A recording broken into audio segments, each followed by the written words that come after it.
सद्भावना अपना कर दिल में सबको सुखी बनाना है, सबको सुखी बनाना है।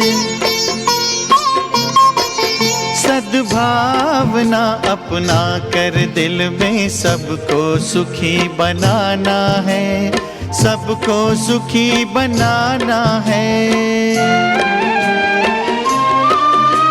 सबको सुखी बनाना है, अब नई संस्कृति लाना है, अब नई संस्कृति लाना है। सद्भावना अपना कर दिल में सबको सुखी बनाना है, सबको सुखी बनाना है। एकता बंधु भाव से होता है सुंदर संसार, होता है सुंदर संसार। करुणा दया उदारता ये परम पिता का है उपहार, परम पिता का भावना अपना कर दिल।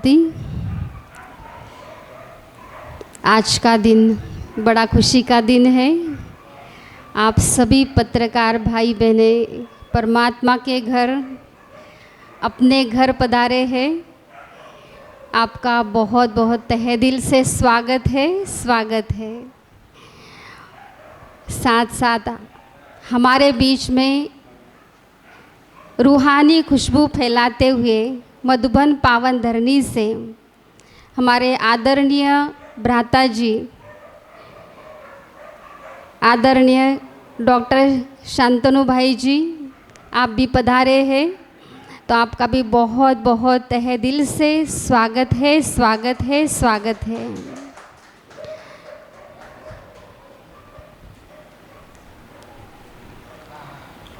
मैं बहनों से निवेदन करती हूँ कि सभी हमारे आए हुए मेहमानों का पुष्पगुच्छ के द्वारा स्वागत करेंगे।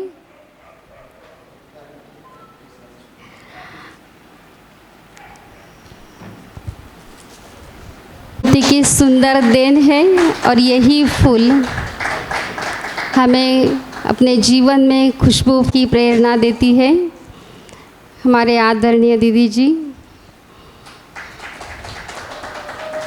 जिन्होंने एक खास कार्यक्रम आयोजित किया है, तो दीदी जी का भी बहुत बहुत स्वागत।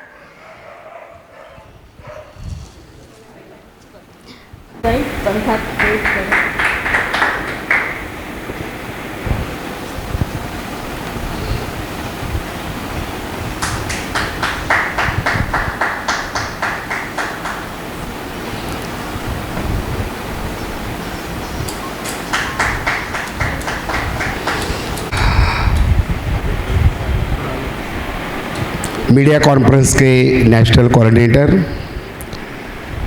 जो हमारे आदरणीय हैं बीके शांतनु भाई, इनका भी स्वागत हमारे पत्रकार बंधुओं के द्वारा यहाँ पर किया जाएगा। सभी पत्रकार बंधुओं को विनंती है कि शांतनु भाई का स्वागत करें।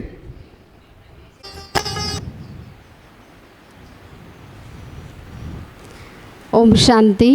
आप सभी अलग अलग पत्रिका के होते हुए भी आज के दिवस पर स्नेह मिलन में परमात्मा के घर में पधारे हैं और बताने के लिए बहुत हमें हर्ष हो रहा है कि आप सभी के लिए खास मधुबन पावन धरनी से हमारे आदरणीय भ्राता शांतनु भाई जी भी पधारे हैं, जो आप लोगों को विशेष मूल्य पर हमें प्रेरित करेंगे। तो थोड़े शब्द में हम भाई जी का परिचय देना चाहूँगी कि हमारे आदरणीय भ्राता श्री, आप media wing Rajyoga education and research foundation Brahma Kumaris के राष्ट्रीय संयोजक हैं। आप मूल्यनिष्ठ पत्रकारिता मीडिया ट्रेनर भी हैं। आप 16 वर्ष की अल्प आयु से ही ब्रह्मा कुमारी संस्थान के संपर्क में आए और 21 वर्ष की आयु में ही आप मानवता की सेवा में माउंट आबू में आपने अपना संपूर्ण रूप से जीवन समर्पित किया। आपने देश विदेश का भ्रमण करते लोगों को तनाव मुक्त जीवन, सकारात्मक जीवन शैली एवं राजयोग द्वारा जीवन मूल्यों का विकास व स्व सशक्तिकरण पर आप प्रेरित करते रहते हैं। आप पिछले 30 वर्षों से पत्रकारिता में आपकी सक्रिय मार्गदर्शिका भूमिका रही है। आपने अनेक राष्ट्रीय क्षेत्र स्तर पर मीडिया सम्मेलनों, कार्यशालाओं पर प्रशिक्षण शिविर तथा मूल्य आधारित मीडिया अभियानों का आप आयोजन करते रहते हैं। आप विशेष मीडिया में नैतिकता लाने में विशेष प्रेरित करते हैं। तो ऐसे आदरणीय भ्राताश्री हम सभी के बीच खास माउंट आबू से हमारे बीच पधारे हैं और अभी भी 5-6 जगह से सेवाएं करते करते हमारे बीच पधारे हैं। तो ऐसे आदरणीय भाई जी का बहुत बहुत स्वागत है आप सभी के बीच में।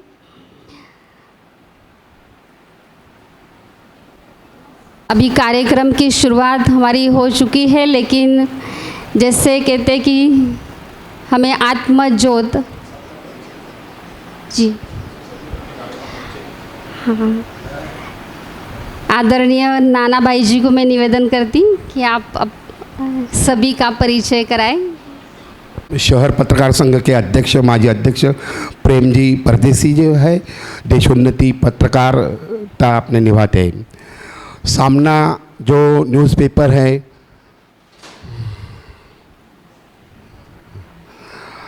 और साप्ताहिक जिनका चलता है वह सामाजिक कार्य में अग्रसर है। ऐसे उज्ज्वला ताई बागुल हमारे प्रेम भाई माउंट आबू में आ चुके हैं।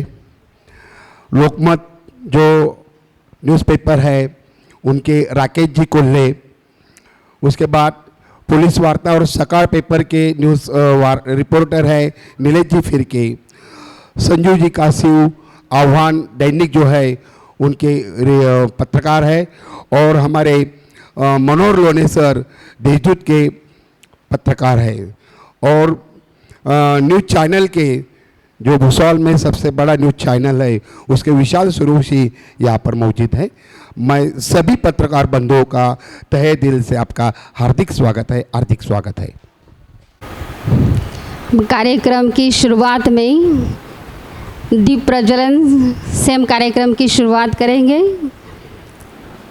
तो मैं बहनों को निवेदन करती हूँ कि दीप प्रज्वलन के लिए तैयारी करेंगे। संकल्पों के दीप जलाएं अपने अपने मन में, जग उजियारा होगा प्रेम से, सुख ही सुख कण कण में, शुभ संकल्पों के दीप जलाएं।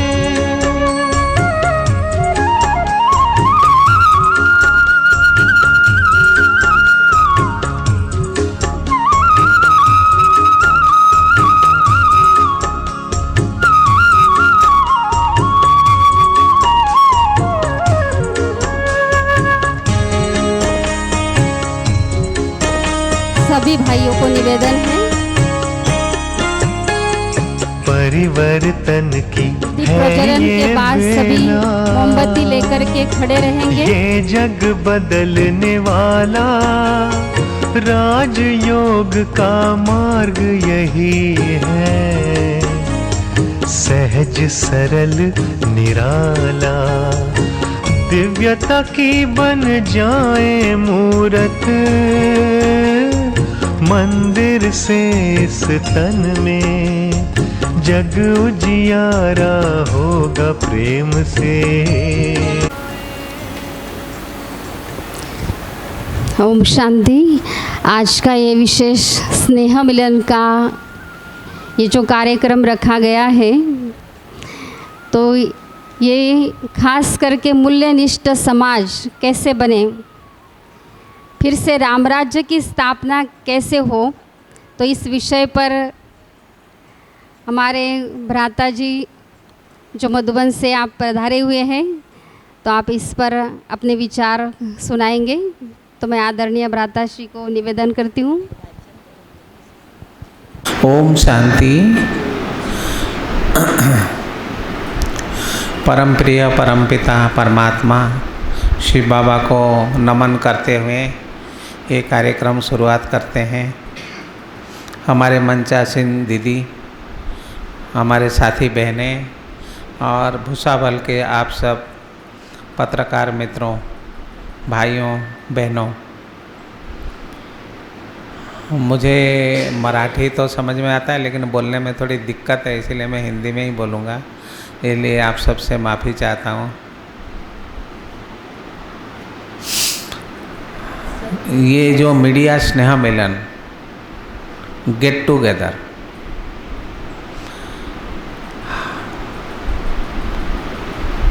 हमारे एक कैंपेन शुरू हुआ था 1 तारीख से अकोला से, फिर वाशिम, खामगांव, बुल्ढाना और मलकापुर, अभी भूसावल, ये लास्ट है। हम लोगों ने कुछ सेमिनार रखे थे, वर्कशॉप टाइप का। आज यहाँ पे आपस में हम बैठ के कुछ ऐसे मुद्दे पर बात करेंगे जो समय की ज़रूरत है, समय की मांग है। इसमें कोई भाषण की बात नहीं कि मैं बोलूँ आप लोग सुनो। मैं तो समझता हूँ डायलॉग टाइप हो तो अच्छा है, डायलॉग, संवाद। आजकल संवाद को ज़्यादा मानते हैं कि एक दूसरे से बैठ के विचार विनिमय करें, विचार सागर मंथन करें। जैसे कहा गया मूल्यनिष्ठ पत्रकारिता, समाज के हर क्षेत्र में मूल्यों की ज़रूरत है। वर्तमान समय हम बहुत तेज़ी से बहुत आगे बढ़ रहे हैं। साइंस का युग है, डिजिटलाइजेशन हो गया, AI ज़माना आ गया, बैठे बैठे सब कुछ अवेलेबल हो गया, ज़्यादा भाग दौड़ करने की ज़रूरत नहीं। मोबाइल टेक्नोलॉजी इतना फास्ट हो गया और जितना मना सारे विश्व में साइंस की क्रांति हो गई, सब कुछ रोबोटिक हो गया। मशीन मानव, जो हम 1955 करीब मशीन मानव का आविष्कार हुआ था, रोबोट, जिसको AI तो कहते नहीं थे। धीरे धीरे अभी AI का बड़ा रूप आया है। हमारे मीडिया के खबर पेश करने की, उसको छपाने की, पब्लिशिंग करने के, ब्रॉडकास्टिंग टेलीकास्टिंग करने के तरीके में बहुत बदलाव आया है।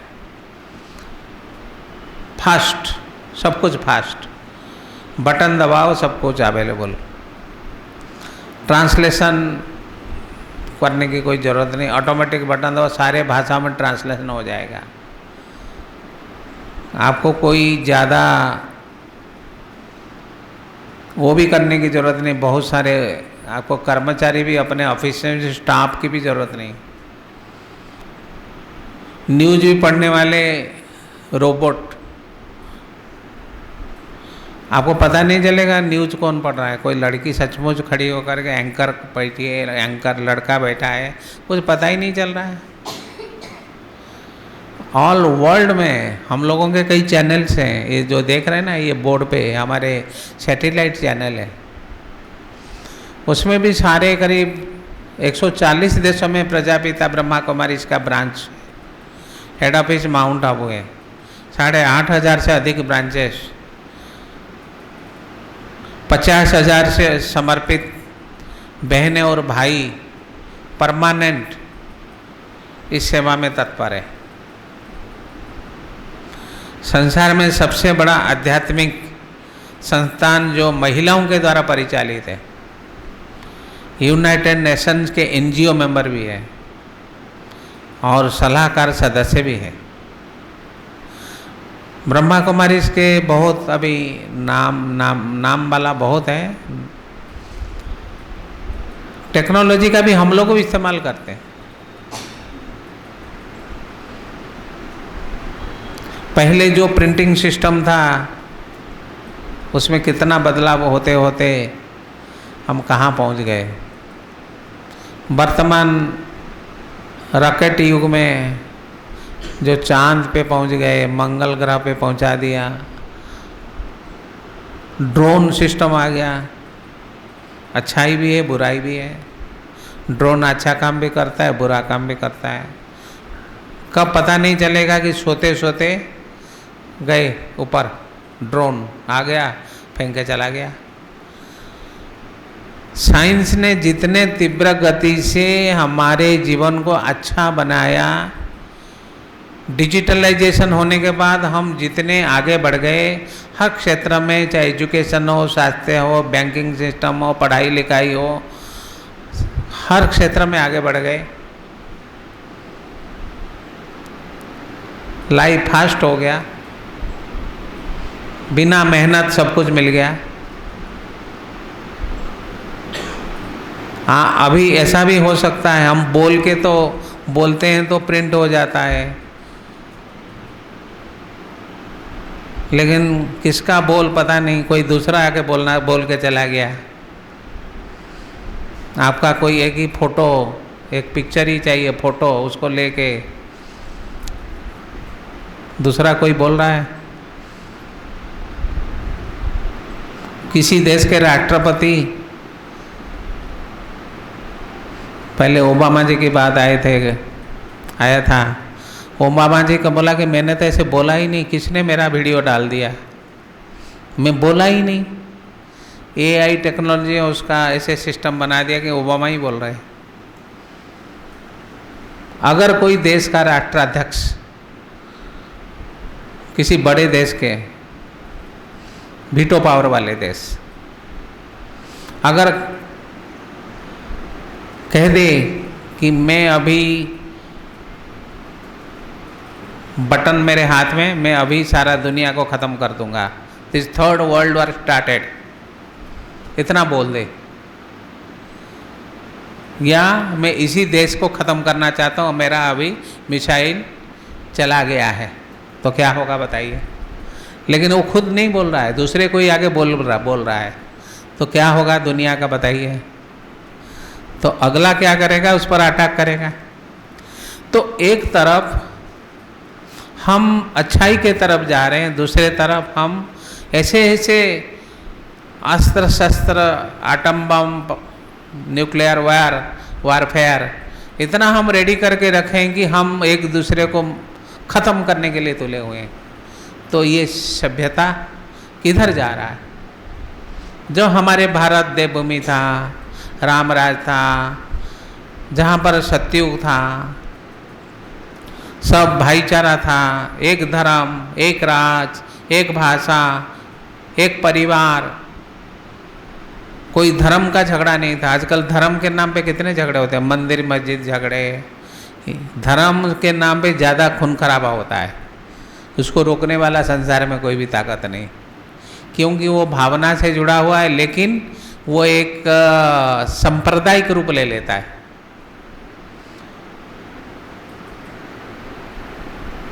तो एक तरफ हम कहाँ जा रहे हैं, अच्छाई के तरफ, दूसरे तरफ हम एक दूसरे पर मारने पर उतार हुए। तो मूल्यों की गिरावट है या नहीं, पहले बताइए। वर्तमान संदर्भ में देखा जाए, समाज के चाहे पॉलिटिक्स हो, चाहे जिसको हम कहते हैं विधान पालिका, विधायिका, पॉलिटिशियंस, जो विधान बनाते, जो कानून बनाते हैं, और जो एग्जीक्यूटिव्स, नौकरशाह, जिसको एग्जीक्यूट करने वाले जिनकी जिम्मेवारी है, जो न्यायपालिका, जो चेक करने के लिए कि ठीक चल रहा है नहीं चल रहा है, ये दोनों स्तंभ काम कर रहे हैं नहीं कर रहे हैं, न्यायपालिका में, कटघरे में। तो समाज में हर क्षेत्र में जब हमारे लोकतंत्र के 3 स्तंभ, 3 पाया डामाडोल हो रहा है, सिद्धांतहीन राजनीति, कोई सिद्धांत नहीं है। न्याय मिलने से कितने, न्याय मिलता नहीं कभी, रिश्वत दे करके न्याय मिलता है आजकल। जैसे अभी हाई कोर्ट के जज के बारे में आपने सुना, वो तो एक सामने आया तब। ऐसे कितनी चीज़ें हमको दिखाई नहीं पड़ता है। मीडिया वाले तो 5-10% न्यूज ही ब्रॉडकास्ट टेलीकास्ट या छपा पाते हैं। 90-95% न्यूज़ तो किसी को पता ही नहीं चलता है। जिस लड़की के साथ बलात्कार हुआ वो जाके थाने में रिपोर्ट दर्ज कराता है क्या? नहीं कराएगा। तो समाज का क्या हालत है। आप अंधेरे होते ही डर लगता है कि कोई भी महिला रोड पे जाने के लिए डरते हैं, तो उसको रामराज कैसे कहेंगे? क्या हालत हुआ है। कोई किसी को भी छोटी सी बात में मार देता है। तो हर स्तर में हमारे नैतिक पतन हुआ है, डाउनफॉल हुआ, चरित्र का पतन हुआ है। इंसान इंसान नहीं रहा, एक ऐसा जानवर से भी हीन बन गया। उसके बारे में आप भली भांति परिचित हैं। हिंसा, द्वेष, जो अभी गीत बज रहा था, सद्भावना अपना करके सबको अपना बनाना है, सारा विश्व हमारा है, ये तो कोई बीते दिनों की बात हो गई। जहां तक मीडिया की बात है,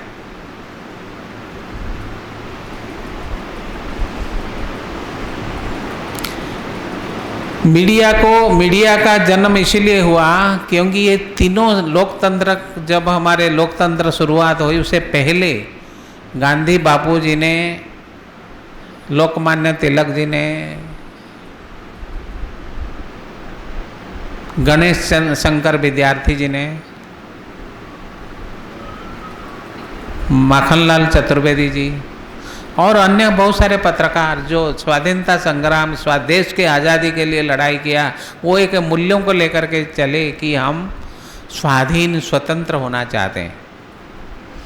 कुछ समय तक अच्छा चला, आज़ाद हो गए, मुल्क आज़ाद हो गया, लेकिन आज़ाद मुल्क होने से कोई बहुत कुछ परिवर्तन तो नहीं हुआ।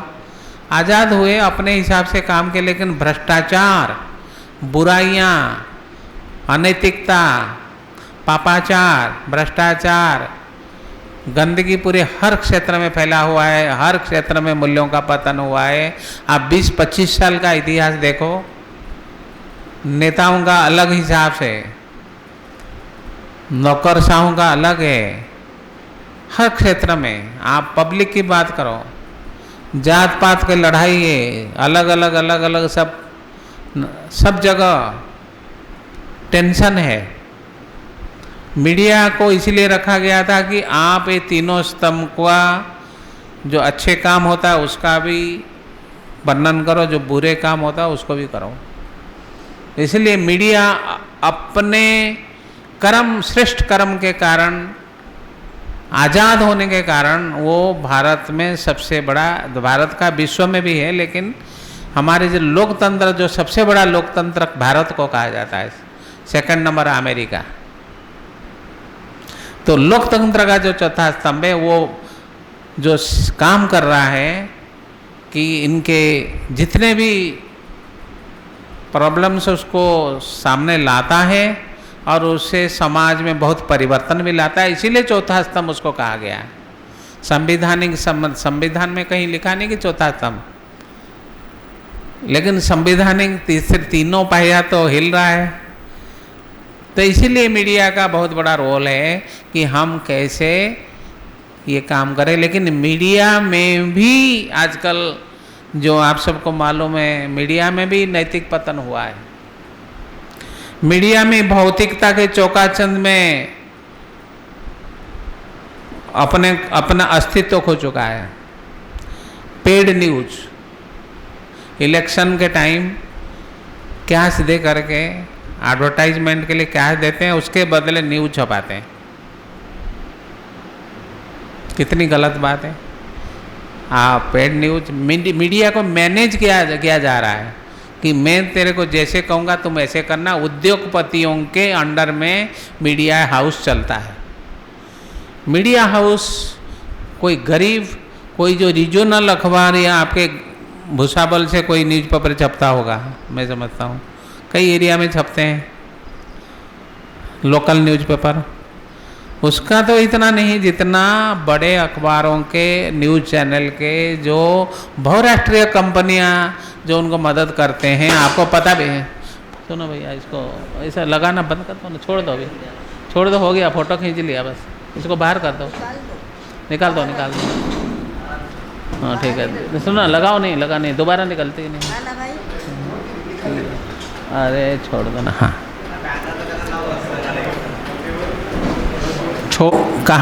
कहने का मतलब है कि जो पेड न्यूज़, फलाना न्यूज़, टीआरपी, एडवर्टाइजमेंट। एक महिला गई कि मुझे नौकरी चाहिए, जब चाहिए मीडिया में, पढ़ाई लिखाई वाले, वो जर्नलिज्म कर रखी है, मास्टर इन जर्नलिज्म। जब मांगने गई तो उसको बताया गया कि तुम कितना ऐड लेकर के आओगे तब तुमको जॉब मिलेगा। वो तो चाहिए, ऐड पीछे चाहिए, लेकिन इसका मतलब जॉब के लिए तुमको इतने तक आप जा सकते हो कि ऐड बिना तुम जॉब नहीं कर सकते हो। तो हमारे छोटी छोटी बातों के लिए हम लोग भी कितने दूसरों के ऊपर डिपेंडेंट है। मीडिया वालों के अंदर, हमारे मीडिया के जो भाई बहन हैं, उनके अंदर यूनिटी की भी कमी है, ट्रस्ट भी नहीं है।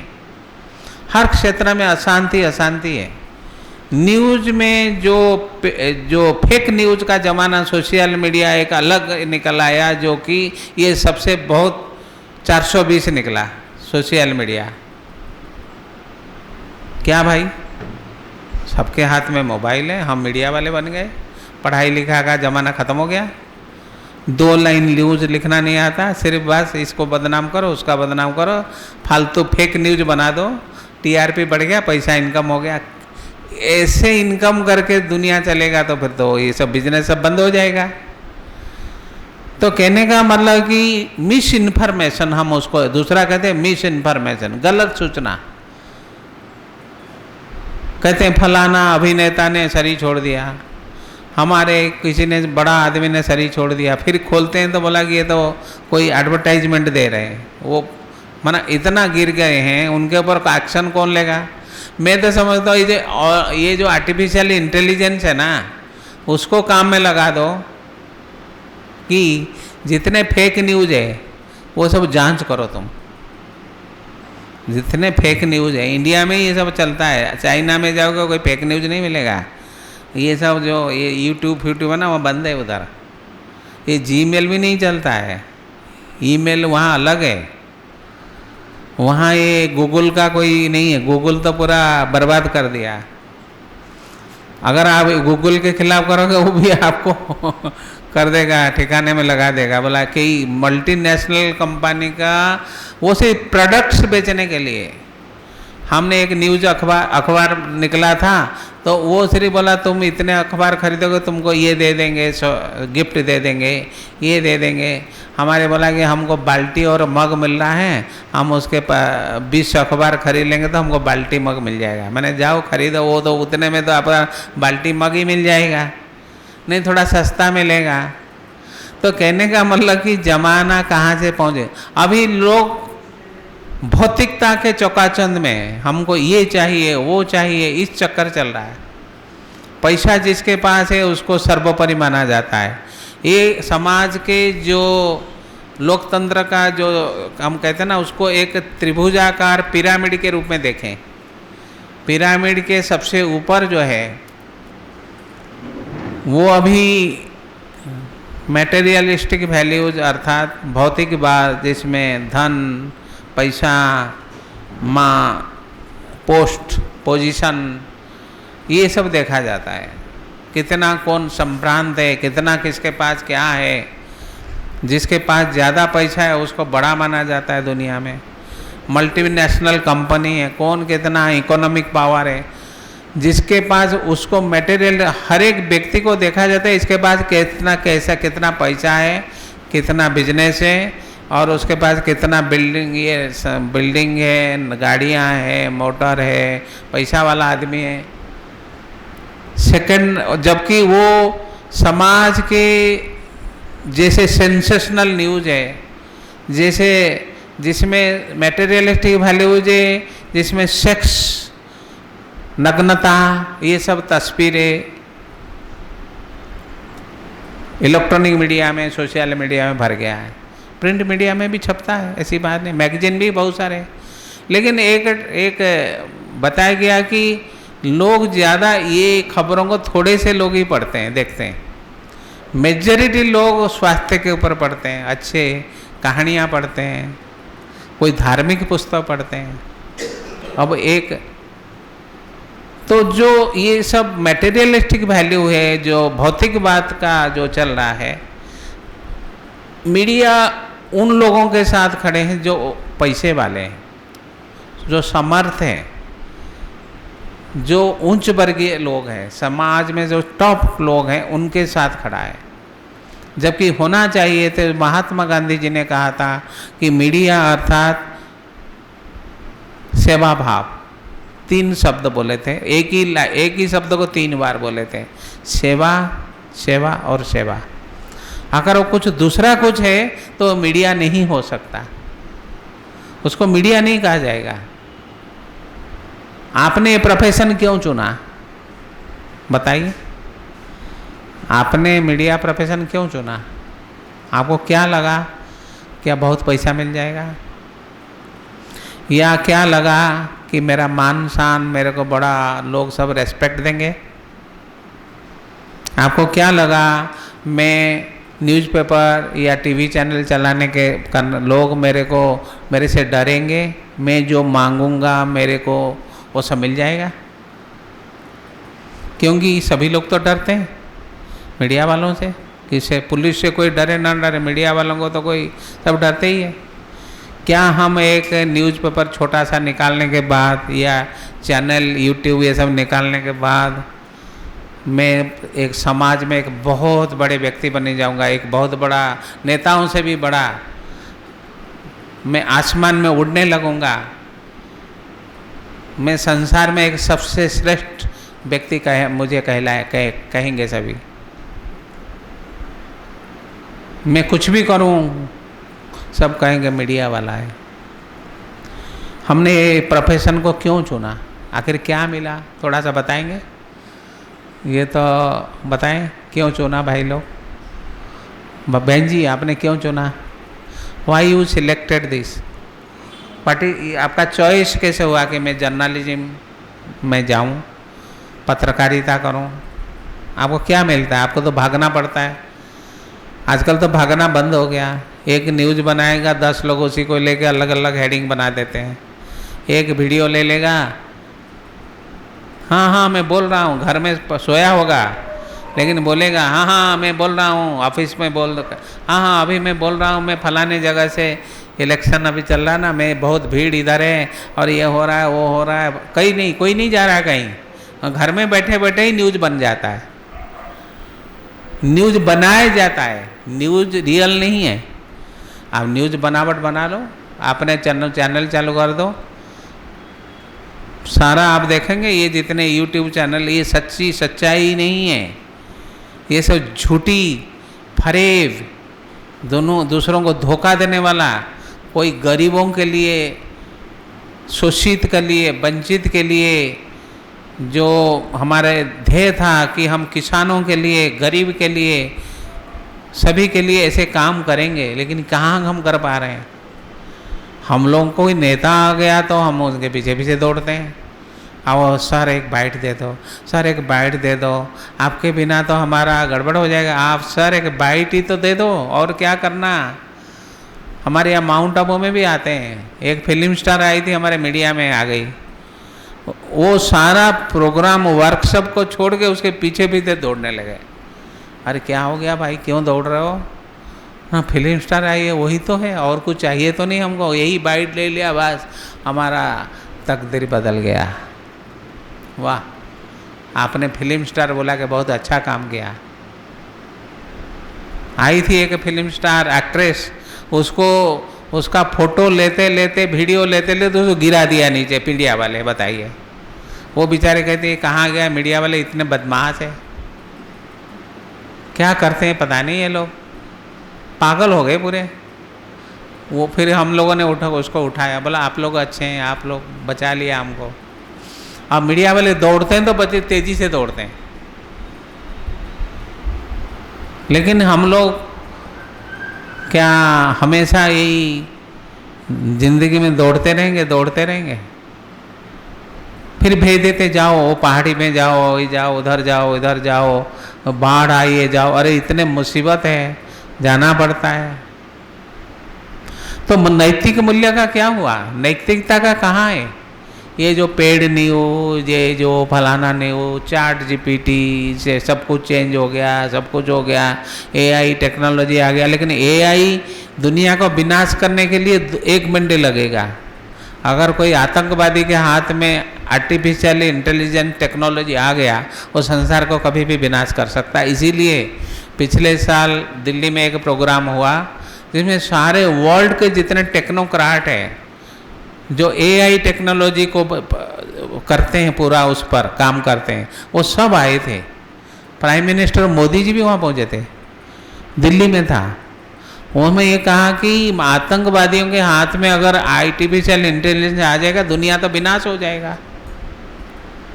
उससे बचाने के लिए क्या किया जाए, उस पर सब विचार किया। क्या आपको सब कुछ मिल गया, धन संपत्ति, आपको नींद आती है? चारपाई में पड़े रहो, नींद नहीं आ रही है। आपने बढ़िया भोजन कर लिया, पेट खराब हो गया, ये खा लिया, वो खा लिया भर भर के, और उसके बाद बोला कि इसको कैंसर हो गया। आपने कहा फिर जंक फूड खा लिया, कोल्ड ड्रिंक पी लिया, बोला ये कैंसर के ही तो सारे बीमारी उसके अंदर है। डायबिटीज हो गया, बीपी चढ़ गया। उसने जो कमाई किए थे 25-30 साल से, वो सारे उससे भी डबल ट्रिपल पैसा खर्चा हो गया। क्या फायदा ऐसे जीवन में? तो मूल्य कहाँ है? मूल्य तो है ही नहीं। तो सेकंड नंबर में आता है नैतिक मूल्य, जो मटेरियलिस्टिक सेकंड नैतिक मूल्य। नैतिक मूल्य मतलब नीतिशास्त्र या सामाजिक मूल्य जिसको बोलते हैं। समाज के ठेकेदारों ने समय प्रति समय अपना गाइडलाइंस अर्थात कुछ मूल्यों के लिए करते हैं, जैसे समाज को सुव्यवस्थित करने के लिए अलग अलग टाइम पे, वो तो बदलता रहता है। मोरल वैल्यूज, भाई मोरल हमारा नैतिक मूल्य, करो ना करो आपकी मर्जी, लेकिन फिर भी अच्छा है। तीसरा हमारा होता है जो सार्वभौम मूल्य, जिसको शाश्वत मूल्य कहते हैं, एटर्नल वैल्यूज, स्पिरिचुअल वैल्यूज, आध्यात्मिक मूल्य। जो प्रजापिता ब्रह्मा कुमारी ईश्वरीय विद्यालय आध्यात्मिक मूल्यों की शिक्षा देती है कि सत्यता कभी किसी भी युग में खत्म नहीं होता। जो जैसा है वैसा ही पेश करना। जैसे महाभारत में संजय जी ने धृतराष्ट्र को तीसरा नेत्र मिला था, वो महाभारत में जो जैसा सिखाया था वही वाला, वही, कोई भी मिक्स नहीं था, कुछ भी वो सुनाया था। नारद जी की उदाहरण दीजिए।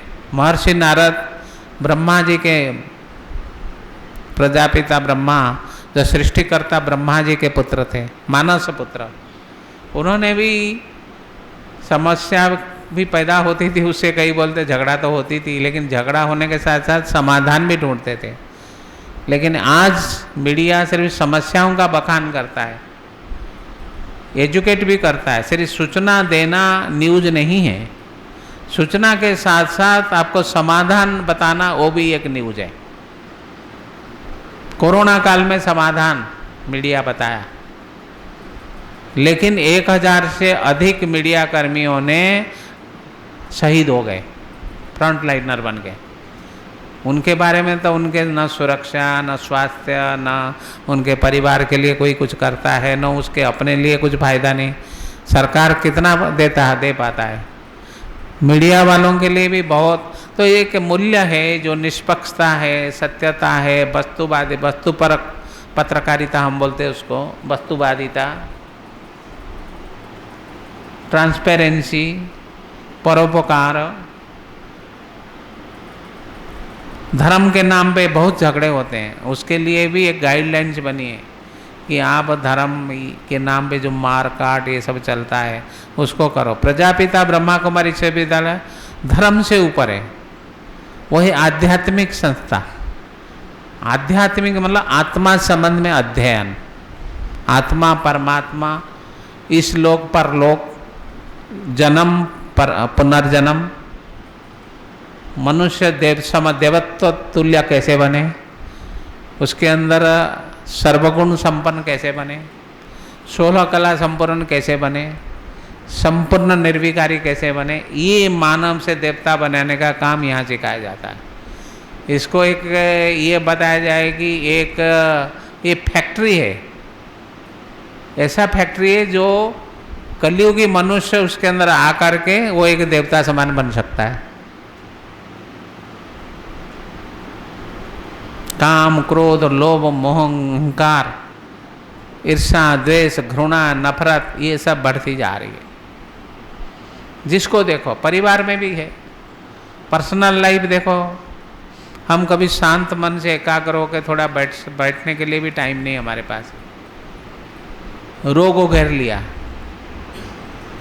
तो ब्रह्मा कुमारी मीडिया विंग इस दिशा में कार्य कर रहा है कि आप अपने जीवन को मूल्यवान बनाओ, देवतुल्य बनाओ। इंसान के अंदर ये मंदिर है, टेम्पल ऑफ लिविंग गॉड, ये शरीर भी एक मंदिर है, उसके अंदर आत्मा देवता बैठे। तो देवता समान आत्मा को हम लोग जो पूर्वज हमारे मंदिरों में जाके हम पूजन करते हैं, तो हम ऐसे श्रेष्ठ बन सकते हैं। ये सिखाया जाता है 7 दिन के कोर्स में। माउंट आबू सारे विश्व का लाइट हाउस है, वहाँ पर बहुत बड़े पत्रकार भी आते हैं, बिजनेसमैन भी आते हैं, एजुकेशनिस्ट भी आते हैं, बड़े महिला वर्ग भी आते हैं, यूथ एम्पावरमेंट के लिए भी कार्य करता है। वर्तमान समय व्यसन मुक्त के ऊपर भी चल रहा है, नशा मुक्त समाज। आप बताइए, टीवी चैनल में ऐड तो नहीं आता है, मना है, ऐड नहीं आएगा, ऐड नहीं आता है सिगरेट का। लेकिन सिगरेट पीने वाला सिगरेट पी रहा है, लेकिन उसमें ये प्रतिबंधित है, पी भी रहा है और प्रतिबंधित है। सिगरेट के ऊपर लिखा हुआ है कि cigarette smoking is injurious to health, तो फिर क्यों बेच रहे हैं? शराब पी करके क्या हालत है। हाँ, बिहार में किया, महिलाओं ने बहुत आंदोलन छेड़ा, रोड पे आ गए, तब बंद किया। अभी भी ठीक है, गुजरात में भी है, लेकिन अभी भी वहाँ पर बार में अलाउ कर दिया, होटलों में अलाउ कर दिया। सबसे बीच में आ गया राजस्थान। राजस्थान है शराब की भूमि है, अभी बन गया पूरा। आप जहाँ भी जाएंगे शराब ही शराब मिलेगा। हमारे पत्रकार भी लोभ लालच में आ जाते हैं, शाम होते ही एक भी पत्रकार नज़र नहीं आएगा।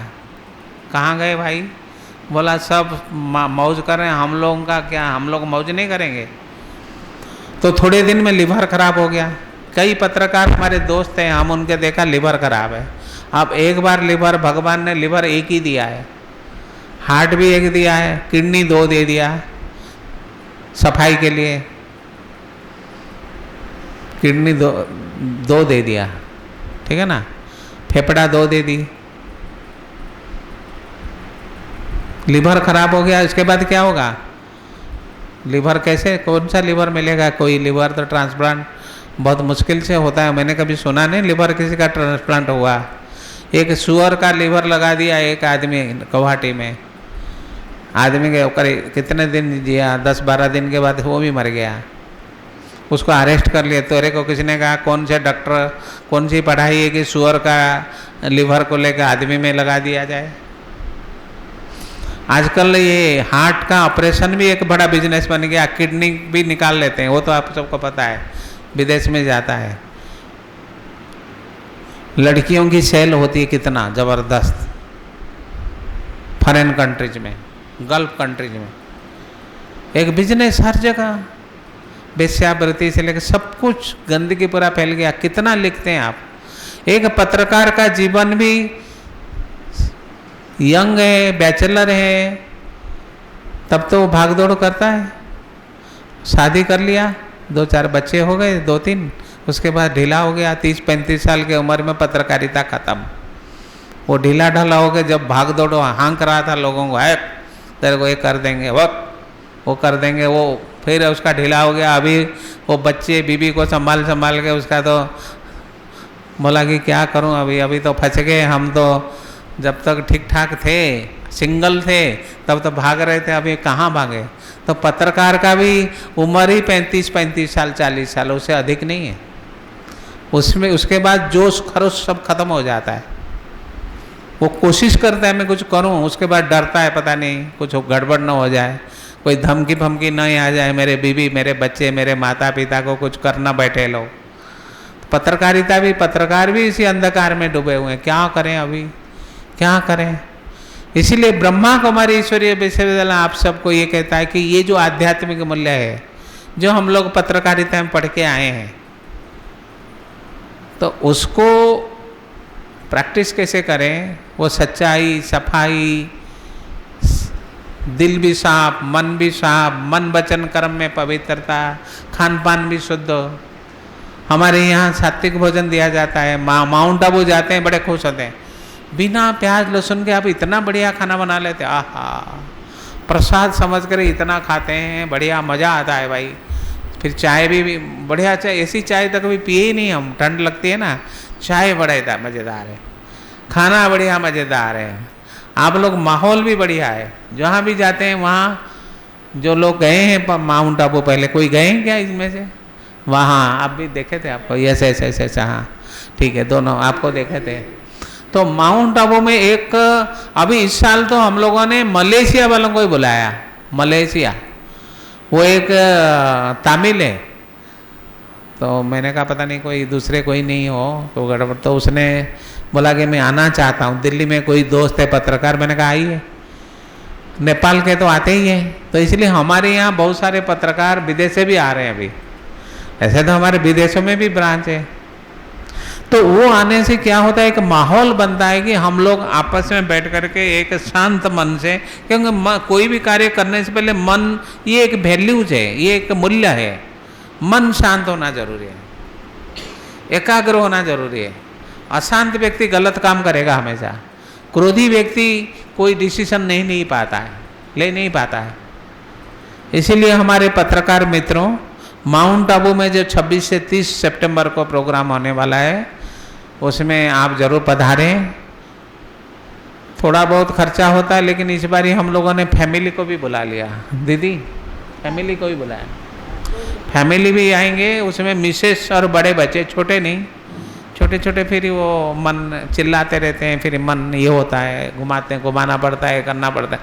कमरे में फिर माता जी भी क्या करेगी, मिसेस भी बैठी रहेगी, वो भी कहीं जा नहीं सकती। इसलिए हम कहते हैं कि आप और आपके परिवार में बड़े, उनको लेकर आ सकते हैं। उनका ऑनलाइन रजिस्ट्रेशन यहाँ हो जाएगा, आप ज़रूर आइएगा। तो हमारे जितने देश प्रेम में ओतप्रोत, हमारे मीडिया में भी बड़े बड़े लोग हैं जिन्होंने हमारे देश के में ये सब भ्रष्टाचार को ख़त्म करने के लिए आवाज़ उठाई थी। जैसे पी साईनाथ, वो तो उनकी तो डेथ हो गई है, पी साईनाथ। प्रभाष जोशी स्वर्गीय, अभी आज़ाद भारत की बात कर रहा हूँ, उन्होंने उठाया था ये पेड न्यूज़ मामला, ये जो भ्रष्टाचार फैल रहा है मीडिया में भी, उन्होंने उठाया था बहुत। लेकिन उद्योगपति जो संभाल रहे हैं, जो मालिक है, मालिक के ऊपर है वो कैसे उसको, वो पॉलिटिकली टोटल मोटिवेटेड है। जितने चैनल्स कहो, अखबार कहो, एक साइड हो जाता है। न्यूट्रल बहुत कम अखबार है जो न्यूट्रल न्यूज़ देता है। इसीलिए हमको निर्भय होने की ज़रूरत है। हमारे अंदर आत्मबल चाहिए, हमारे अंदर ईश्वरीय शक्ति भी चाहिए। जैसे एक कमज़ोर व्यक्ति का, जैसे किसी का ऑपरेशन होता है या बीमार हो जाता है, उसको आप ठीक होने के बाद आप तुरंत कोई खाना, तो तुरंत ठोस भोजन तो नहीं दे सकते। आप उसको पहले थोड़ी सी सूप, जूस, ऐसे कोई नारियल पानी, ऐसे काढ़ा, कावा, ये ऐसे कोई हल्के हुल्के चीज़ दोगे। तब लास्ट में थोड़ी सी खिचड़ी, 2 दिन के बाद थोड़ी खिचड़ी खा लो, पतला पतला। तो हमारे समाज अभी डेथ बेड के पर है, अभी मृत्यु शैया पर है। उसको ठीक करने का जो फूंकेंगे, जो उसके अंदर जो प्राण देने वाला हमारे मीडिया के भाई बहन हैं, ऐसे नहीं कि सिर्फ मीडिया के भाई बहन ही प्राण फूंकने वाले, करेंगे सभी। सबका जिम्मेवारी, हमारा भी जिम्मेवारी है, हर एक नागरिक की जिम्मेवारी है। जापान जैसे देश में देखो, कोई गंदगी रोड पे कभी नहीं फेंकेगा, कहेगा नहीं हमारा देश, मेरा देश। अच्छा, हमारे इंडिया तो भारत माता है हमारा, किसी देश में कोई माता पता नहीं कहते हैं कि ये भारत, हमारा अमेरिका माता, हमारा चाइना माता बोलते हैं क्या? हमारे जापान माता भी नहीं बोलते, लेकिन उनके देश के लिए इतना प्रेम है, अगर 5 मिनट लेट हो जाएंगे तो आधा घंटा 1 घंटा और काम करेंगे। बोला मेरी गलती हुई है, मैं ज़रूर और का सेवा करूं अपने देश के लिए। हमारे तो सरकारी नौकरी चाहिए, मलाई खाने वाला नौकरी चाहिए, हमको ऑफिस जाना नहीं, अटेंडेंस पड़ गया और बस खाते पीते रहो। हम सरकारी मेहमान बन गए, खा तो खाओ, मौज करो, सरकारी नौकरी हमको चाहिए। बिना मेहनत हम रातों रात करोड़पति बनना चाहते, शॉर्टकट रास्ता ढूंढते सभी। अभी पब्लिक भी, मीडिया की बात नहीं कर रहे हैं, मीडिया भी शॉर्टकट रास्ता ढूंढते हैं। बिना मेहनत सब कुछ मिल जाए, बिना मेहनत सब कुछ मिलने वाला नहीं है। आप जितने ज़्यादा भागना चाहते उतना पीछे आपको आना पड़ेगा, क्योंकि आप बिना मेहनत मलाई खाना चाहते हैं। इसी कारण से समाज में हर क्षेत्र में, सिर्फ मीडिया के लिए नहीं, मीडिया वाले तो अच्छे का, मीडिया को तो जितना नमन किया जाए, हम आपको बुलाने का ये नहीं कि आपको ये कहेंगे आप लोग सब गलत हो, गलत हैं, लेकिन आप ये क्षेत्रीय स्तर पर जो काम कर रहे हैं वो एक काबिल तारीफ है।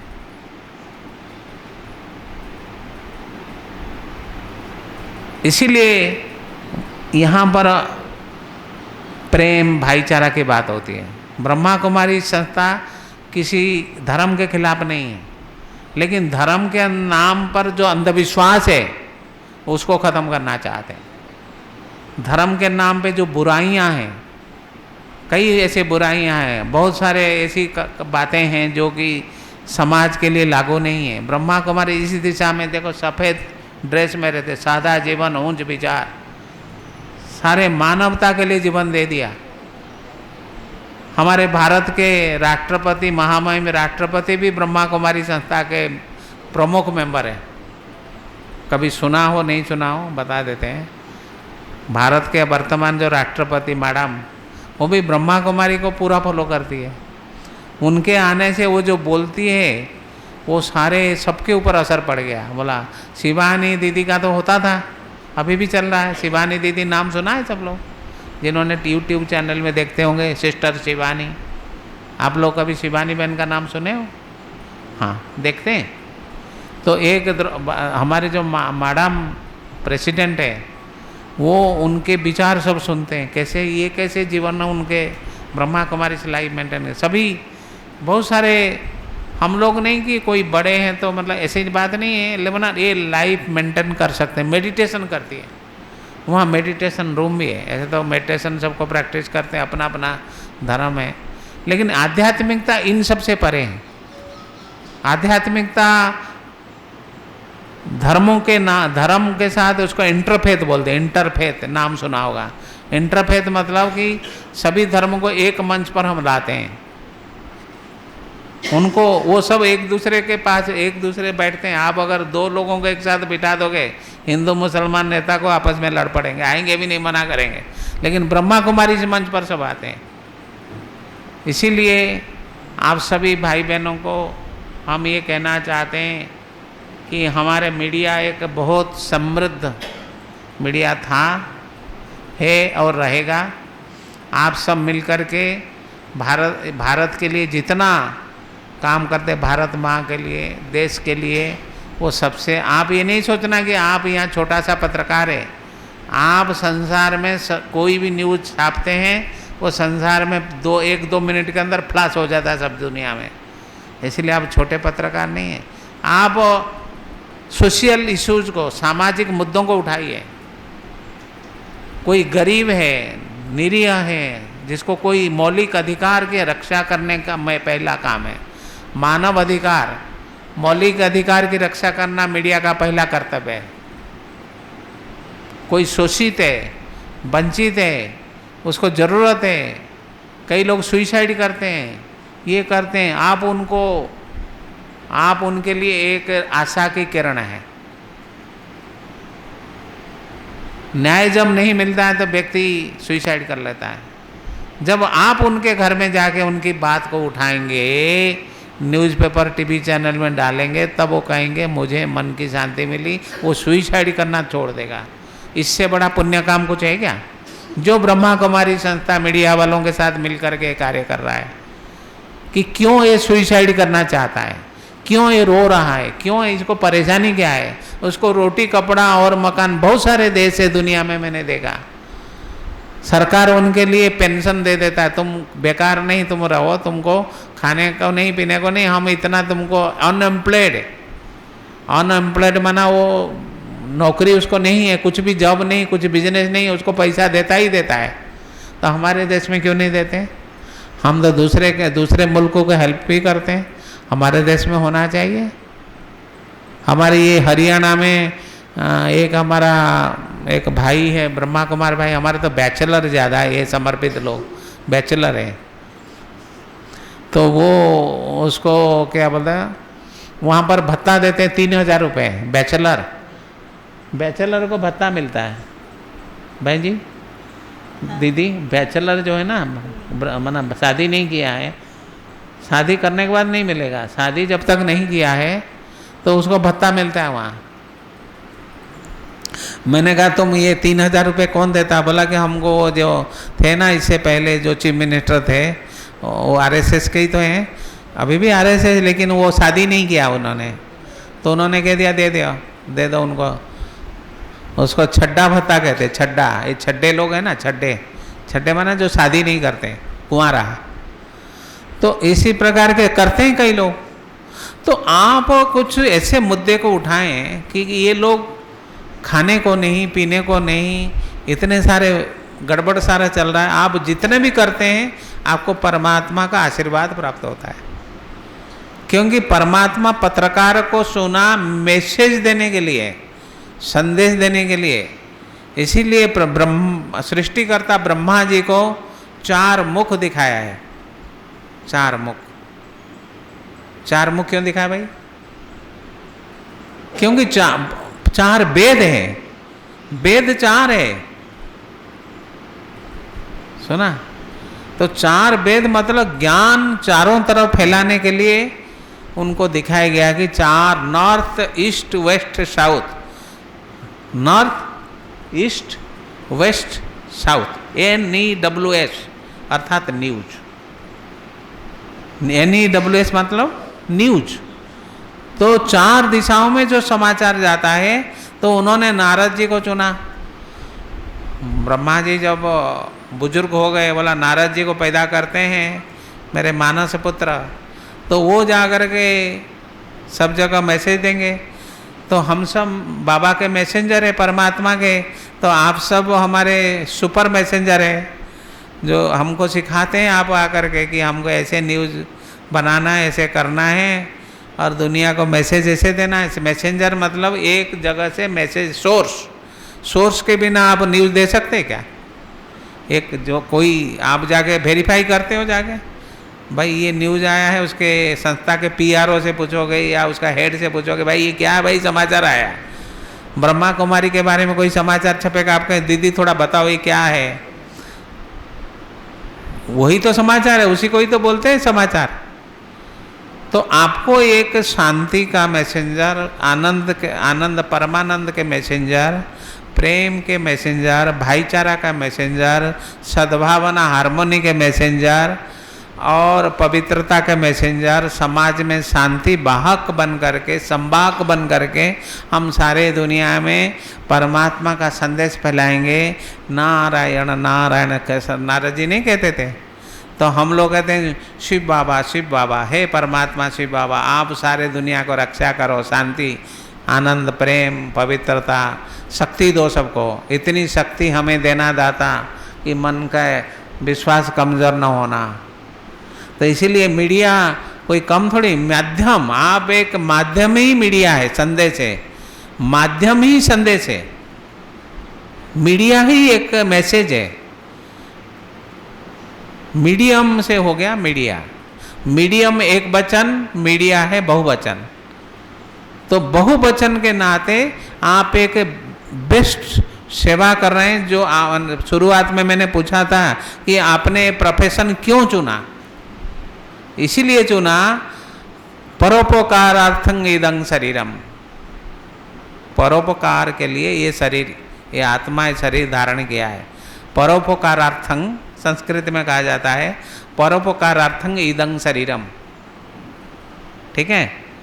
इसीलिए जितना सेवा करोगे, आप साइड बिजनेस भी कई लोग करते हैं, करो, वो बात नहीं है, लेकिन ये जो श्रेष्ठ सेवा है, जो संसार को परिवर्तन करने की ताकत रखती है, आप अपने को कमज़ोर नहीं समझो। अपने आत्मबल, परमात्मा भी आपके साथ है, ईश्वरीय बल लेकर के आप जागृत रहिए और सबके अंदर जागृति लाइए। तब हमारे समाज, हमारे भारतवर्ष गुरु, महागुरु बन सकता है, सारा विश्व गुरु बन सकता है। भारत शब्द का अर्थ ही गुरु है। भारत दो शब्द से बना हुआ है, भा और रथ। भा माना प्रकाश, भा अर्थात प्रकाश, ज्योति। संस्कृत में भा अर्थात ज्योति, प्रकाश। रथ माना सदा, जो सदा प्रकाश अर्थात लाइट सारे विश्व को दे सके। जैसे सागर में ना जो शिप आते हैं उसको लाइट हाउस बनता है, लाइट हाउस से उसको मार्गदर्शक होता है कि फलाने जगह आ गया। तो हम लोग भी लाइट हाउस बन करके भारत जो विश्व गुरु बनने जा रहा है था, हम उसको रिस्टोरिंग बोलते हैं। रिस्टोरिंग मतलब दोबारा होने जा रहा है विश्व गुरु। जैसे बहन जी ने बोला, ज्योति बहन ने कहा रामराज ला सकते हैं, ऐसा नहीं, कोई दूर नहीं है। एक एक प्रण करे तब मूल्यनिष्ठ पत्रकारिता का जो हमारी स्नेह मिलन है वो सक्सेस होगा। हम लोग यही प्रेरणा देते हैं कि आप सब एक नहीं है, हम सब आपके साथ हैं। आप कई समाज सेवी संगठन, ऐसे संगठन को जो ब्रह्मा कुमारी का मीडिया विंग इस दिशा में बड़ा कार्य कर रहा है। इसीलिए आपको पुनः माउंट आबू आने के लिए निमंत्रण देते हैं। आप आइए और ऐसे प्रोग्राम्स जो हो रहे हैं उसमें भी सहभागी बनिए। ओम शांति, ओम शांति, ओम शांति। बहुत बहुत धन्यवाद भाई जी।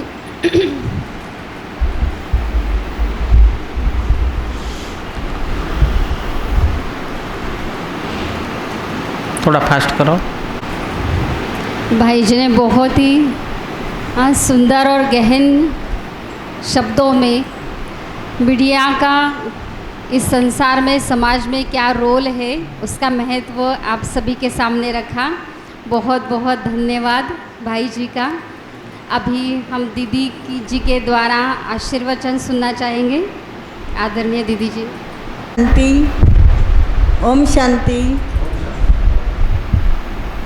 सम्माननीय हमारे डॉक्टर शांतनु भाई नेशनल कोऑर्डिनेटर है, इन्होंने बहुत अच्छी बातें बताई।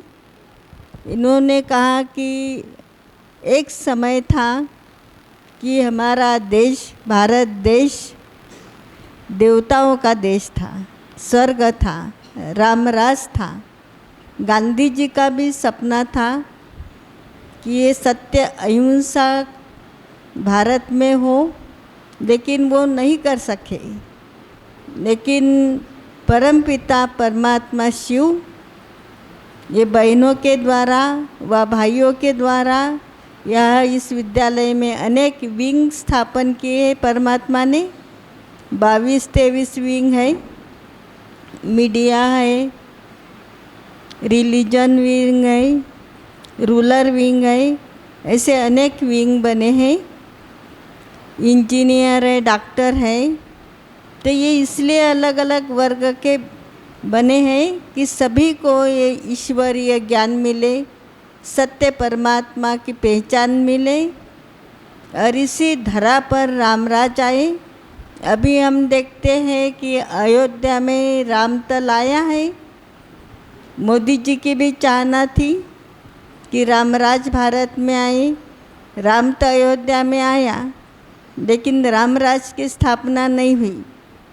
तो रामराज की स्थापना हम सभी को करनी होगी मिलकर।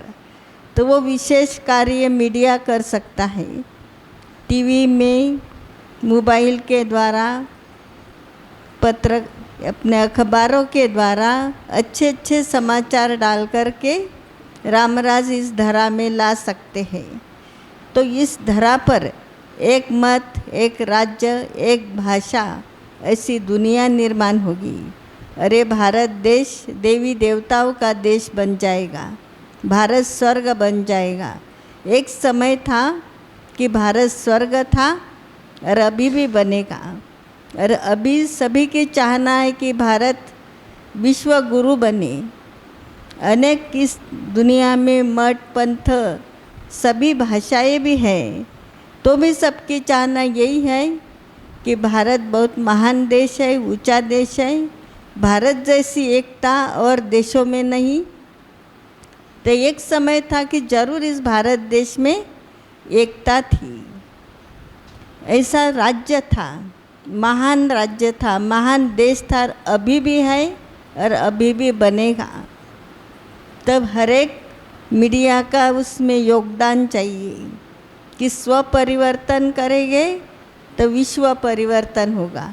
हम बदलेंगे तो जग बदलेगा। तो हर एक को बदलना होगा और अपने अंदर सुख, शांति, आनंद, प्रेम, ऐसे गुणों का, नैतिक गुणों का विकास करना होगा। भी नैतिक मूल्यों की कमी है। आज क्रोध बहुत है, आज किसी में सहन शक्ति नहीं। तो हमें सहन शक्ति धारण करना है। जैसे आम का वृक्ष है, कितना झुका हुआ रहता, उसको फल फूल आदि सब कुछ आते। तो जो फल फूल वाला वृक्ष है वो झुका हुआ रहता है। तब उसको बच्चे पत्थर भी मारते हैं तो भी वो क्या देता है, शीतल छाया देते, मीठा फल देता। तो एक जड़ वृक्ष में भी क्या है, सहनशीलता है। और आज मानव में सहनशीलता नहीं। थोड़ा भी कुछ हुआ तो उल्टा सुल्टा बोल देंगे, वह गाली देने को भी कम नहीं करेंगे, वह किसी का खून कर देंगे। छोटी छोटी बातों पर हम सुन रहे हैं, मीडिया के द्वारा अच्छे समाचार भी सुनाई देते, कहा बुरे समाचार भी सुनाई देते, दोनों काम हो रहा। लेकिन ये चाहना है सभी मीडिया के भाई बहनों की कि सभी अपने में भी परिवर्तन करें और सारे विश्व को भी परिवर्तन कराएं। ओम शांति। बहुत बहुत धन्यवाद आदरणीय दीदी जी। भाई जी ने और दीदी जी ने हमें बहुत अच्छा ये बताया कि हमें मीडिया का बहुत बड़ा रोल है कि जो हमें समाज को जैसा है वैसा हमें परोसना है, जैसा उससे देना है। तो भाई जी ने भी एक बहुत सुंदर उदाहरण दिया महाभारत का, संजय का, कि जैसे संजय ने जो देखा वही सुनाया। तो ऐसे ही हमें भी संसार के अंदर जो है वैसा ही अगर हम दें तो हम समाज के लिए कल्याण का कार्य कर सकते हैं। तो ये जिम्मेवारी हर एक की है। जैसे हम कहानी सुनते आए हैं कि कहा जाता है कि एक चिड़िया थी और जब वो एक जगह पर आग लगी तो वो अपने मुंह में पानी लेकर के जाती थी और वहाँ आग बुझाती थी। तो बहुत बार उसने ये प्रयास किया तो कई उसको देख कर के हंस रहे थे। तो पूछा गया कि तुम्हारी इतने छोटे से पानी से क्या आग बुझ जाएगी? तो उसने बहुत अच्छा जवाब दिया कि जब इतिहास में जब ये पूछा जाएगा कि जब आग लगी थी तो बुझाने वाले कौन कौन थे, तो उसमें कम से कम मेरा नाम तो आएगा। क्योंकि एक थे कि जब आग लगी तो उसमें कोई देखने वाले भी थे, कोई आग लगाने वाले थे और कई आग बुझाने वाले हैं। तो हम में से हमें क्या बनना है? आग बुझाने वाले बनना है। तो ये हर एक को अपनी जिम्मेवारी समझना है। तो अगर हर व्यक्ति, हर पत्रकार, सब भाई बहनें मिलकर के ये कार्य करें तो परमात्मा का दिव्य संदेश हम सही रूप से इस संसार में फैला सकते हैं, जो जल्दी से जल्दी इस धरा पर फिर से राम राज्य की स्थापना हो सकती है। तो इसके लिए हमें अपने मन को भी शांत करना होगा, आध्यात्मिकता से भी जुड़ना होगा। तो आध्यात्मिकता क्या है, मन को शांत हम कैसे कर सकते हैं? तो इसके लिए हम सभी 2 मिनट पहले मेडिटेशन में बैठेंगे, फिर श्रीकांत भाई अपने विचार सुनाएंगे। तो 2 मिनट मैं सभी से निवेदन करती हूँ कि हम मेडिटेशन में बैठें। शांति। सभी रिलैक्स होकर बैठिए। अपनी आंखें बंद कर लिए।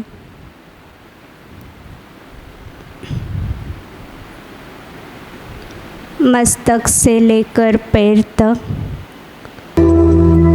संपूर्ण शरीर को रिलैक्स।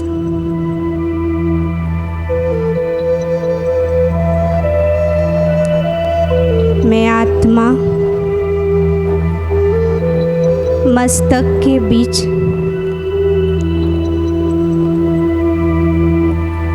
चमकता हुआ सितारा,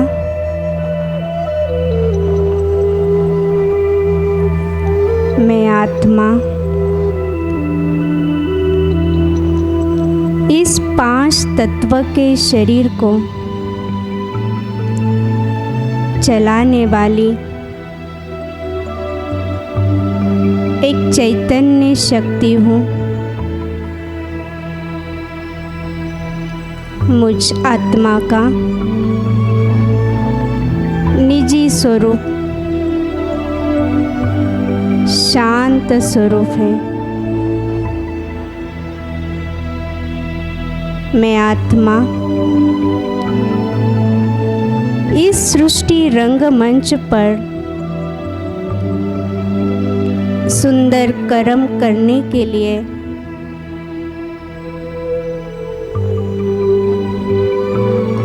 इस धरती पर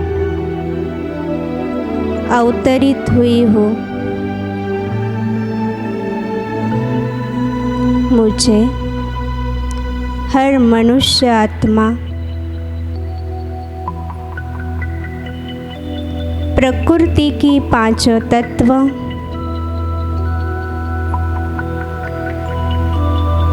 पशु पंछी हर एक के साथ स्नेहपूर्वक व्यवहार करना है।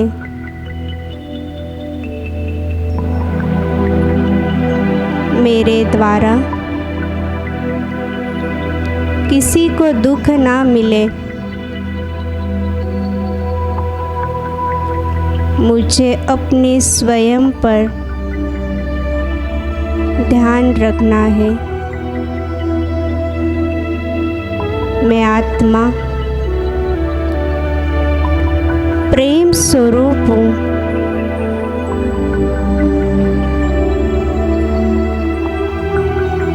हर एक के साथ मुझे प्रेम पूर्वक व्यवहार करना है।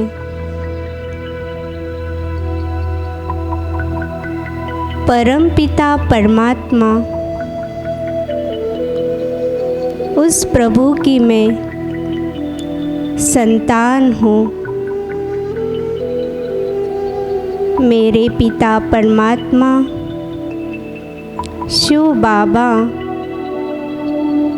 वो शक्ति के सागर है। मैं आत्मा उन शक्तियों की किरणों को ग्रहण कर शक्ति स्वरूप बन रही हूँ।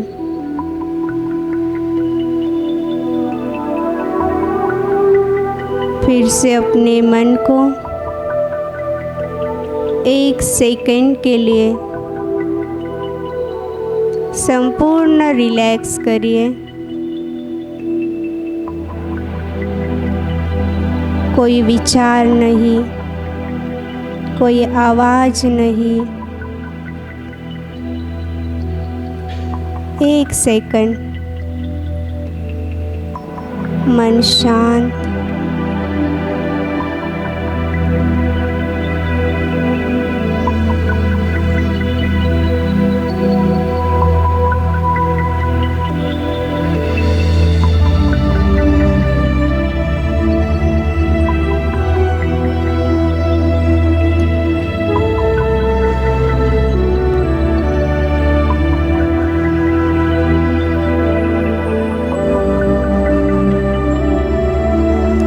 ओम शांति। ओम शांति। ओम शांति। धीरे धीरे अपनी आंखें खोलिए।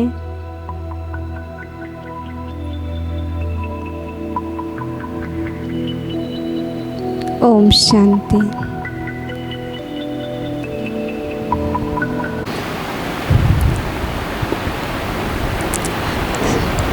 सभी ने शांति का अनुभव किया। अब यही शांति और शक्ति परमात्मा से हर रोज़ हमें लेनी है। अभी मैं श्रीकांत भाई से निवेदन करती हूँ कि आकर अपने विचार सुनाएं। शांति। आदरणीय शंतनु भाई, हमारे प्यारे सिंधु दीदी, ज्योति बहन और कविता बहन, मेरे आए हुए सब पत्रकार बंधु भगिनी, मैं ज़रा मराठी में बोलना ज़्यादा ये करूँगा। ये जो संस्था है, हम उस पर रूबरू नहीं थे, आम्हाला काही परिचय नव्हता या संस्थेविषयी। आमचे कैलासवासी पंडित सुरवाडे काका आणि आमचे नाना पाटील सर यांच्यामुळे आम्हाला या संस्थेचा परिचय झाला। ते बऱ्याच वेळा ऑफिसमध्ये यायचे आणि म्हणायचे, एक दिवस माउंट आबूला चला। आम्हाला ते काही समजायचं नाही। आम्ही म्हणायचे की ते काहीतरी भाषण करतील आणि आपल्याला बोर होईल आणि मग आपण काही जायचं नाही, म्हणून आम्ही ते टाळत होतो। आमच्या ते हमारी बुद्धि के ऊपर था, थोड़ा सा ऊपर जा रहा था। लेकिन हमारे नाना पाटिल सर ने और पंडित जी ने बहुत हमको यानी आमच्या मागेच लागले ते याच, आणि आम्ही त्या ठिकाणी गेलो। शंतनु भाई, मराठी समझ में आती है थोड़ी बहुत? मराठी समझ में आती? हां। तर मी तुम्हाला सांगू इच्छितो की हे जे आहे, कट करून निलेश भाई आणि आता एक गेले विशाल भाई, 2 मिनटं जरा बसा। हे 2 असे व्यक्तिमत्व बाकी पण आहे कि हे पूर्ण वो खुद को यानी पूरा अपने प्रोफेशन में यानी खुद को कुछ ज़िंदगी है ऐसा मालूम ही नहीं होता, पूरे पत्रकारिता में रहते। तो खुद के लिए भी समय देना चाहिए। ये कब मालूम पड़ता है? जब आप माउंट आबू जाएंगे तब मालूम पड़ता है। खुद को समय दिया तो अपना जो सोच है, अपने जो मन शांती है वो मिलती है। खुद से बात करो। आपल्याला बऱ्याच वेळा ताणतणाव येतो, आपण ज्या प्रोफेशनमध्ये असतो, हे असं होईल का, हा असं करेल का, मग आपल्याला ही न्यूज मिळेल का, अशा ताणात असतो। आणि त्यातून आपल्याला जर बाहेर पडायचं असेल तर त्याला उत्तम उत्तर आहे, ते म्हणजे प्रजापिता ब्रह्मकुमारी विश्वविद्यालय। त्याचं जर आपल्याला अनुभव घ्यायचा असेल, आध्यात्मिक ज्ञान तर मिळतंच, परंतु त्या ठिकाणची मॅनेजमेंट तुमच्या पाण्यासारखी असते। हजारो लोक असतात, पण असं वाटतं की आपणच तिथले प्रमुख पाहुणे आहे की काय, इतकं आपलं त्या ठिकाणी स्वागत होतं। सुरुवात इथून रजिस्ट्रेशन झाल्यानंतर आपल्याला जसं एखाद्या लग्न समारंभामध्ये मुलाकडचे असले तर रेल्वे स्टेशनवर घ्यायला येतात मुलीकडचे, तसं पाहुणे समजून आपल्याला रेल्वे स्टेशनवर घ्यायला येतात। त्यांची स्पेशल गाडी असते, त्या गाडीत बसवतात आणि नंतर त्यांचं इतका मोठा प्रिमायसेस आहे की त्या प्रिमायसेसमध्ये जे ट्रान्सपोर्ट डिपार्टमेंट आहे तिथे आपल्याला उतरवतात। आपलं रजिस्ट्रेशन असतं, कोणत्या इमारतीमध्ये आपली रूम बुक आहे, तिथे ती आपल्याला चिठ्ठी दिली जाते, पुन्हा दुसऱ्या गाडीत बसायचं आपल्या सामानासहित आणि त्या प्रेमायसेसमध्ये ज्या बिल्डिंगमध्ये आपली रूम आहे त्या रूमवर ते उतरवतात. आणि त्या ठिकाणी स्वच्छता इतकी असते की ती स्वच्छता पाहूनच असं वाटतं की आपण स्वर्गात आहे की काय, इतकं ते सुंदर असा तिथला रमणीय असा परिसर आहे. आणि त्या ठिकाणी गेल्यानंतर पूर्ण पाणी आरोचं असतं. स्वच्छतेत स्वयंपाक हा केला जात असतो. सकाळी पहाटे 4 वाजल्यापासून चहा, कॉफी, दूध, नाश्ता, त्यानंतर जेवण, ह्या सर्व गोष्टी आणि राहण्याची सोय हे सगळं आपल्याला मोफत 4 दिवस आपण एखाद्या ठिकाणी पर्यटन ठिकाण येते बरं, माउंट आबू कोणत्याही पर्यटन ठिकाणी गेलं तर एका रूमचं भाडं 2,000 रुपये असतं. इथे 4-5 दिवस जेवण नाश्त्यासहित आपल्याला मुक्तमध्ये ते उपलब्ध असतं. 5 पैसे पण खर्च त्या ठिकाणी लागत नाही. आणि मॅनेजमेंट, एखादं लग्न असलं तर 1,000 लोक जरी असले तरी थाळ्यांचे इकडे तिकडे होते, गर्दी असते, चेंगड असते. 2-3 हजार लोक रोज जेवण करतात तरी कुठेही गोंधळ नाही, गडबड नाही, मारामारी नाही की मला मिळालं नाही तुला मिळालं, काहीच नाही. आणि तेही तुम्ही कितीही पोटभर खा. आणि त्याचबरोबर जे लेक्चर होतात, आध्यात्मिक लेक्चर, ते एक लेक्चर ऐकण्यासारखं असतं. त्याचबरोबर संध्याकाळी सांस्कृतिक कार्यक्रम असतो, तोही आपल्याला प्रसन्न करणारा असा सांस्कृतिक कार्यक्रम असतो. आणि हे 4 दिवस झाल्यानंतर आपल्याला जेवढी निरोप देण्याची वेळ येते त्यावेळी अक्षरशः आपले पाऊलं देखील हलत नाही, इतकं ते सुंदर वातावरण असतं. फक्त तिथे एकच नियम आपल्याला पाळावा लागतो, तो म्हणजे आपल्याला थोडं शिस्त पाळावी लागते. आपण तिथे गेलो, पर्यटन स्थळ आहे म्हणून खूप एन्जॉय केला, फिरत बसले असं न करता इथे पुरेपूर आनंद घेतला, नंतर तुम्ही 4 दिवसानंतर भलेही फिरू शकता. पण ते पूर्ण 4 दिवस जर आपण लेक्चर अटेंड केले तर आपल्याला निश्चितच त्याचा फायदा होईल. हे एवढं मी का बरं बोलतो आहे, हमने वो अनुभव लिया है. हां हां हां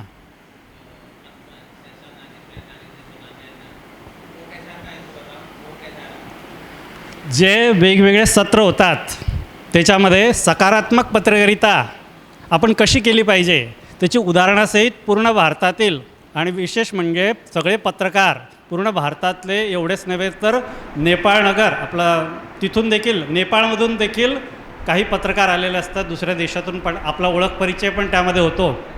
आणि त्याचबरोबर सकारात्मक पत्रकारिता, त्यानंतर आपल्याला स्वतःला मानसिक शांती कशी मिळवायची, वेगवेगळे बातम्यांचे विषय कसे हे करता येईल, यासाठी तज्ज्ञ व्यक्ती बोलावल्या जात असतात.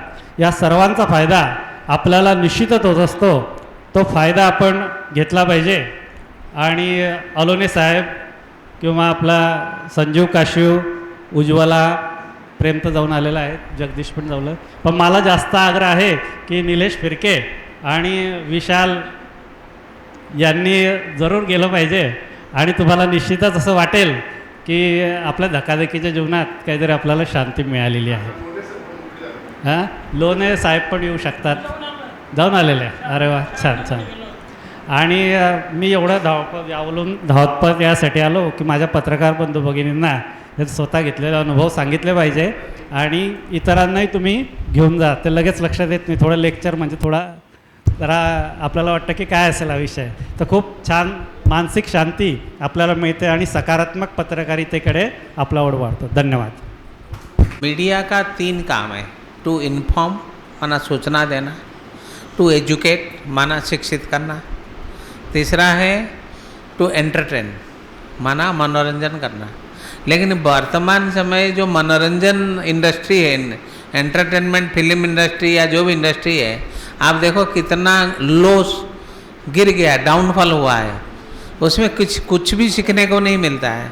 पहले ज़माने के फिल्म देखो कितना अच्छा था, सीखने के लिए कुछ होता था.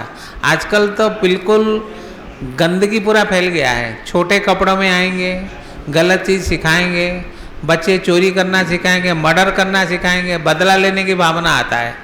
लेकिन माउंट आबू में एंटरटेन जो प्रोग्राम होता है मीडिया वालों के लिए, मीडिया विंग के लिए, उसमें किसी प्रकार के डिस्को टाइप का कोई भी आइटम नहीं पेश होता है, फिल्म का कोई भी आइटम पेश नहीं होता है.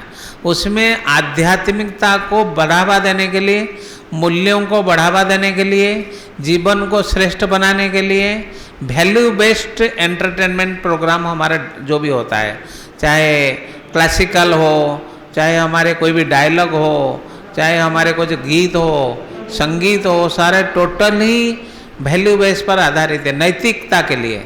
हम जीवन को, बच्चे उसको परिवार वाले देखते हैं तो कितने खुश होते हैं। आजकल कोई भी फिल्म एक साथ बैठ के परिवार देख नहीं पाता, इतनी गंदगी पूरा फैल गया है। सीरियल भी टाइम वेस्ट है, उसमें भी ऐसे ही सारा आ गया, तू मैं। इसी कारण से एंटरटेनमेंट नाम पे पूरा इंडस्ट्री ही खराब हो गया और जीवन को श्रेष्ठ बनाने के लिए कोई भी काम हो नहीं रहा है। इसीलिए मीडिया में हम लोग वैल्यू बेस्ड चीज़ ही दिखाते हैं। इसलिए भाई साहब ने कहा कि एंटरटेन जो हमारे सांस्कृतिक कार्यक्रम होता है वो नंबर 1 है। बोले ऐसे चुन करके आप ऐसे चीज़ हमको दिखाते हैं और हम लोग बहुत खुश हैं। हमारे जीवन के लिए हमारे बच्चे बहुत प्रसन्न है। आपके बच्चे भी कहेंगे हमको भी माउंट आबू ले जाओ, हमारे बच्चे भी डांस करेंगे तो हम कहेंगे आओ, बढ़िया भक्ति गीत भी है, हमारे ज्ञान मार्ग में भी अपना आश्रम का भी गीत है, देश प्रेम के गीत है, उस पर डांस करें, प्रॉब्लम क्या? उनको तो कुछ शिक्षा मिले ना। तो इसीलिए आप सब, हम चाहते हैं कि हम मिल कर के काम करें समाज के लिए कुछ। ओम शांति। और क्या बहन जी था कुछ मनोगत? देखो, हमारे जो भी वीर पुरुष होकर के गए, उन्होंने अपने देश की स्वतंत्रता के लिए अनेक प्रयास किए, लेकिन आज फिर भी देखा गया कि हम आज़ाद तो हो गए परंतु फिर भी विकारों की गुलामी में बंधे हुए हैं, अटके हुए हैं। तो हमें उससे मुक्त बनना है। तो उससे मुक्त होने के लिए परमात्मा के प्यार के बंधन में हमें बंधना होगा। इसीलिए कहते हैं रक्षा बंधन। तो ये रक्षा बंधन का अर्थ होता है कि हमें अपनी रक्षा करनी है। जब हम परमात्मा के प्यार के बंधन में बंध जाएंगे तो हमारी रक्षा परमात्मा सदा करने के लिए तत्पर रहेगा। तो आज आप सभी यहाँ परमात्मा के घर में सब पधारे हैं, तो हमारा नम्र निवेदन है कि परमात्मा का रक्षा सूत्र राखी आप सभी भगवान के घर से बांध करके जाए।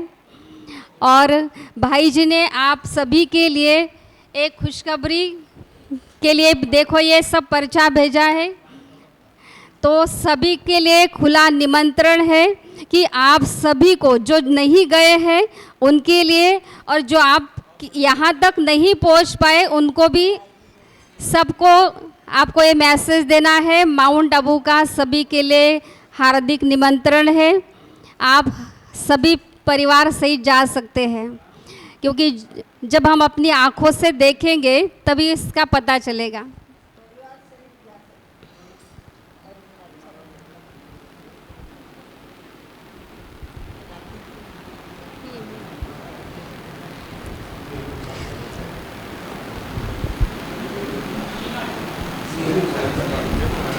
आपको एक शुभ समाचार सुना रहे हैं। हम लोग 10 करोड़ नशा मुक्त के लिए शपथ कसम खिला रहे हैं सबको, बच्चों को, स्कूल में, जनरल पब्लिक में, क्योंकि नशा इतना बढ़ गया है। आजकल बच्चे भी नशा करने लगे, स्कूल कॉलेज के बच्चे, जो बहुत बड़ी प्रॉब्लम है हमारे देश के लिए। और ड्रग्स लेना शुरू कर दिया संग दोष में आकर के। सिर्फ बच्चे नहीं, बड़े भी। हम शिक्षा, मूल्य शिक्षा हम तो कहते बच्चों को मिले, चरित्रवान बनेंगे। हम बुढ़े लोग भी, उनको पहले ये छुड़ाना चाहिए नशा। मूल्य शिक्षा पहले बड़ों को देना चाहिए, तब छोटे सुधरेंगे। तो ये जो दीदी ने एक ये बताया कि हम लोग ये वाला चीज़ सबसे करवाते हैं, स्कूल कॉलेज कहीं भी। हम दादी प्रकाशमणि जी जो हमारे मुखिया थे, उनके पुण्यतिथि 25 अगस्त को है। 25 अगस्त को प्रकाशमणि दादी जो हमारे इससे पहले जो मुख्य प्रशासिका थी, ब्रह्मा कुमारी के प्रमुख थी, उनके नाम पर हम 25 करोड़ का एक टारगेट क्योंकि करने वाले हैं। और नशा छड़ाने के लिए ये कसम खिला रहे हैं। सभी लोग शपथ पत्र पढ़ के खड़े होते हैं। और ये आपको क्या चीज़ मैं बता देता हूँ कि भारत सरकार के जो सोशल जस्टिस मिनिस्ट्री और ब्रह्मा कुमारी ईश्वरीय विश्वविद्यालय के मेडिकल विंग मिल करके ये जो चल रहा है सारा ऑल इंडिया लेवल पे नशा मुक्त अभियान, हाँ, मेरा भूसावल नशा मुक्त भूसावल, ठीक है, कितनी अच्छी बात है। मेरा भूसावल नशा मुक्त भूसावल, हाँ, मेरे महाराष्ट्र नशा मुक्त महाराष्ट्र, मेरे भारत नशा मुक्त भारत।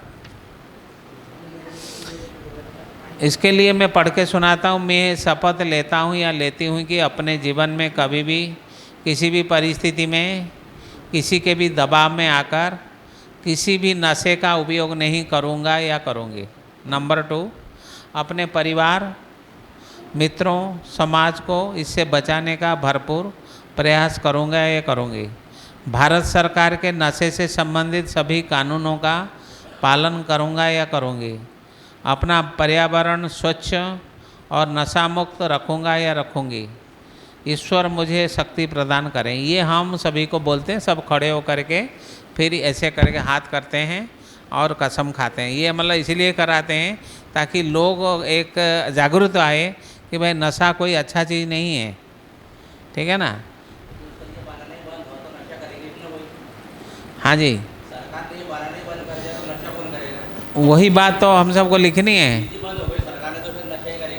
हाँ, ये हमारे नशे वाले सरकार के खिलाफ ही तो हमारे मीडिया वालों को भी तो नशा छोड़नी पड़ेगी।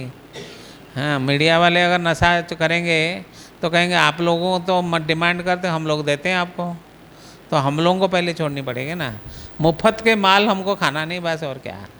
ये मूल्यों का एक पतन है। मुफ्त के माल के पीछे नहीं दौड़ना, मेहनत करो, पसीना छुड़ाओ, फिर काम करो, फिर लिखो, तो उसे जितना लिखते लिखो। हाँ हाँ हाँ, वो लोग हमको प्रेशर करते हैं ना, भाई तुमको ये दे देंगे, वो दे देंगे, एडवर्टाइजमेंट दे देंगे, तुम हमारा न्यूज़ बढ़िया छपा। आजकल तो लोग इंतज़ार करते हैं कि हमारा न्यूज़ छप ना जाए, पहले से मैनेज कर लो, पहले से सेटअप कर लो, ताकि वो न्यूज़ छपने से पहले मुझे एक बार पूछ ले, फिर हम सेटिंग कर लेंगे।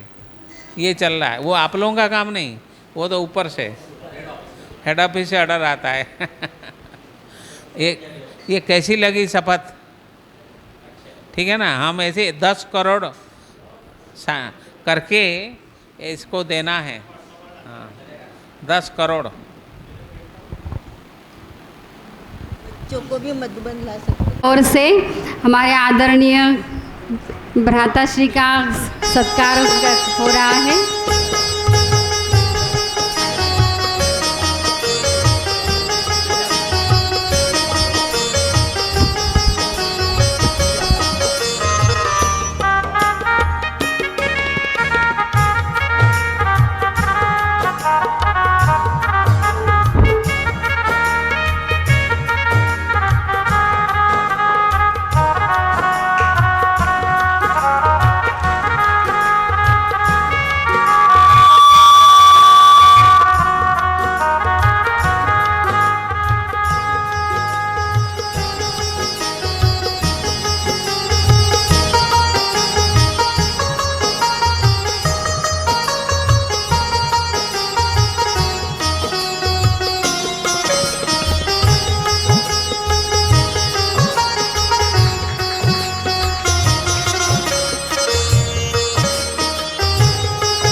जाता। पवित्रता की राखी के साथ साथ आपको भगवान के घर से वरदान भी मिल रहा है, तो इस वरदान को सभी अपने साथ रखें और बार बार उसको मन ही मन दोहराए, तो यह वरदान आपको सदा के लिए आपको फलीभूत हो जाएगा। डोली खाओ मुख से मीठा बोलो, वरदानी हो वचन तुम्हारे मीठे रिश्ते जोड़ो। आओ सच्ची राखी मनाए पवित्रता के साथ, आई है शिव संग लेके स्वर्ग की सौगात। मीठी मीठी डोली खाओ मुख से मीठा बोलो, वरदानी हो वचन तुम्हारे मीठे रिश्ते जोड़ो। आओ सच्ची राखी मनाए पवित्रता के साथ, आई है शिव संग लेके स्वर्ग की सौगात। परमपिता शिव देते सच्ची राखी की पहचान, पवित्रता की राखी बांधो करो जग का कल्याण। पवित्रता की राखी बांधो करो जग का कल्याण। पवित्रता की राखी बांधो करो जग का कल्याण।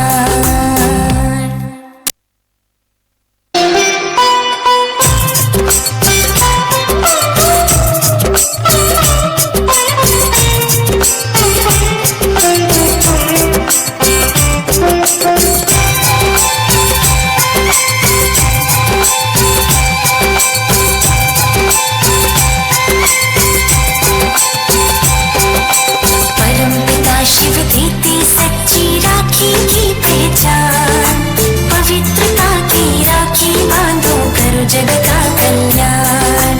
परम पिता शिव देते सच्ची राखी की पहचान, पवित्रता की राखी बांधो करो जग का कल्याण। पवित्रता की राखी बांधो करो जग का कल्याण।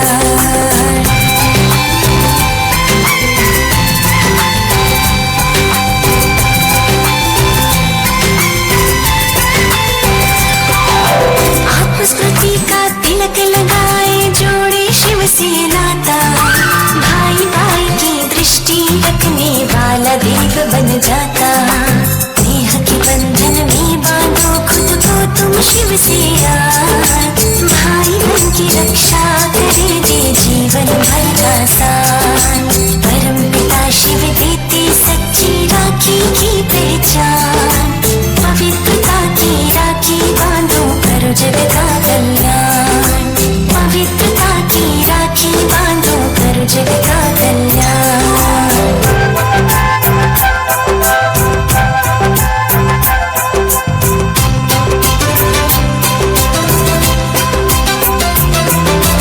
मीठी मीठी डोली खाओ मुख से मीठा बोलो, वरदानी हो वचन तुम्हारे मीठे रिश्ते जोड़ो।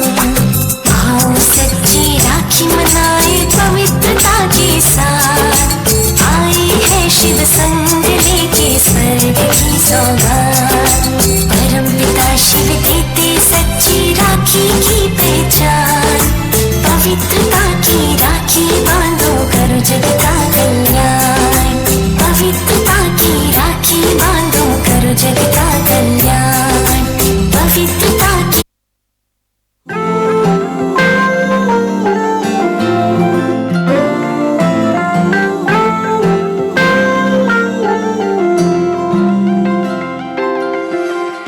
पावन ये नाता अपना बाबा ने बनाया, देवी है अपनी बहनें बाबा ने सिखाया। पावन ये नाता अपना बाबा ने बनाया, देवी है अपनी बहनें बाबा ने सिखाया। भाई बहन का रिश्ता कितना है प्यारा, प्रेम रूहानी इसमें सदा है समाया। भाई बहन का रिश्ता कितना है प्यारा, प्रेम रूहानी इसमें सदा है समाया।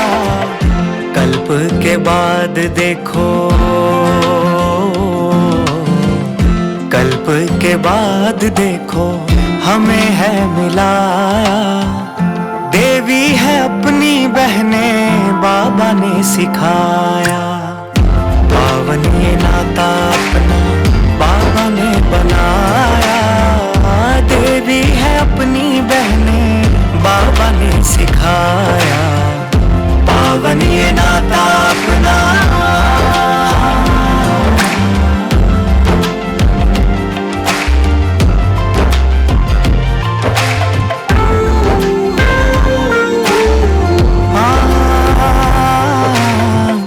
बहनों से ही शोभा है हर एक त्योहार की। इनसे जुड़ी है खुशियाँ हर परिवार की। पूजन अधूरे हैं इनके बिना तो सारे। प्रभु प्रतिमूर्त है ये इस संसार की। हाँ, बहनों से ही टीका है, बहनों से राखी है। हर घर को मंदिर जैसा बहनें बनाती हैं। बहनों से ही टीका है, बहनों से राखी है। हर घर को मंदिर जैसा बहनें बनाती हैं। मात पिता के जैसा, हाँ, मात पिता के जैसा फर्ज है निभाया। देवी है अपनी बहनें प्रभु ने सिखाया। पावन ये नाता अपना।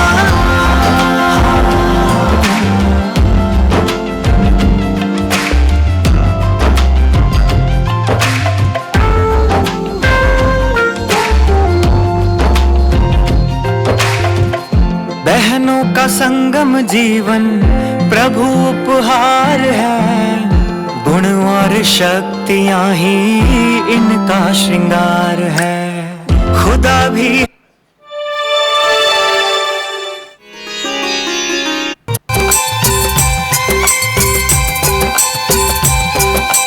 परमपिता शिव देते सच्ची राखी की पहचान। पवित्रता की राखी बांधो करो जग का कल्याण। परमपिता शिव देते सच्ची राखी की पहचान। पवित्रता की राखी बांधो करो जग का कल्याण। पवित्रता की राखी बांधो करो जग का कल्याण।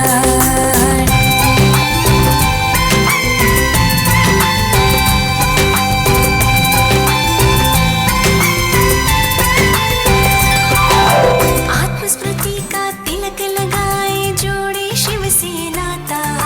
भाई भाई की दृष्टि रखने ओम शांति। दीदी का आप सभी के लिए स्नेह के बंधन में बांधो खुद को तुम शिव से भाई बन की रक्षा करे दे जीवन भर का साथ। आते रहे, यही हमारी शुभ आशा है।